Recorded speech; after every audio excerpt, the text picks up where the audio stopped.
Penasehat Kapolri Arianto Sutadi merasa ada yang dengan sengaja mendesain kerusuhan Kanjuruhan hingga memakan 131 korban jiwa.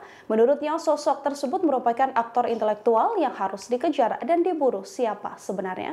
Arianto Sutadi menilai keenam tersangka yang ditetapkan oleh kepolisian adalah mereka yang terlibat di lapangan. Namun menurutnya dengan adanya korban hingga 131 jiwa, sudah pasti ada orang yang mendesain kerusuhan Kanjuruhan seusai laga Arema FC versus Persebaya Surabaya 1 Oktober lalu. Dugaan itu menurutnya muncul setelah melihat fakta soal lemahnya pengamanan hingga kelengahan penutupan pintu stadion. Ia merasa ada lesatan gas air mata yang ditembakkan ke tribun penonton, ditambah tertutupnya pintu sudah menjadi hal yang tidak nalar. Padahal polisi sudah pasti tahu bahwa gas air mata tak boleh dilesatkan dalam gelaran sepak bola sesuai aturan FIFA. Ia mengakui perkara aktor intelektual ini hanya asumsinya saja, namun ia meyakini asumsi tersebut mendekati kebenaran dan menjadi tantangan untuk diungkap. Menurutnya tragedi Kanjuruhan ini harus segera didalami dan tak hanya memunculkan tersangka saja. Kapolri Jenderal Listio Sigit sejauh ini diketahui sudah menetapkan 6 orang tersangka dalam kasus tewasnya 131 orang dalam tragedi Kanjuruhan.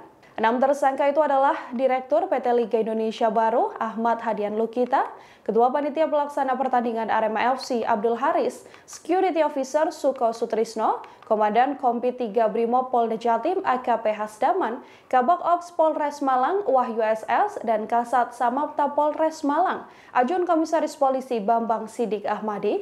Kasat Samapta Polres Malang AKP Bambang Sidik Ahmadi dan Komandan Kompi Brimob Polda Jatim AKP Hasdarman diduga yang memberikan perintah melakukan penembakan gas air mata ke arah tribun penonton hingga lapangan. Mereka diketahui menginstruksikan hal tersebut pada 11 anggotanya.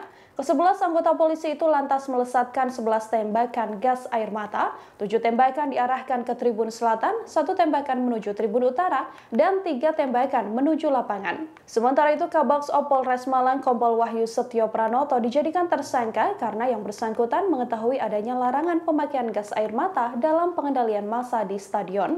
Namun Kompol Wahyu tidak mencegah anggotanya yang menembak gas air mata.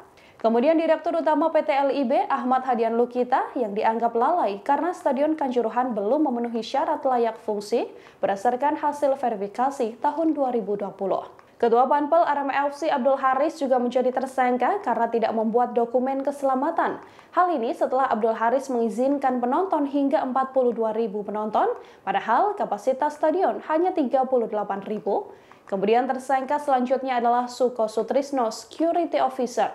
Ia dijadikan tersangka karena memerintah steward meninggalkan pintu gerbang. Padahal steward harusnya menjaga pintu stadion. Akibat hal ini, pintu tak terbuka optimal saat massa ingin keluar. Demikian informasi kali ini, nantikan informasi terbaru lainnya hanya di Tribun News. Terima kasih sudah nonton. Jangan lupa like, subscribe, dan share ya.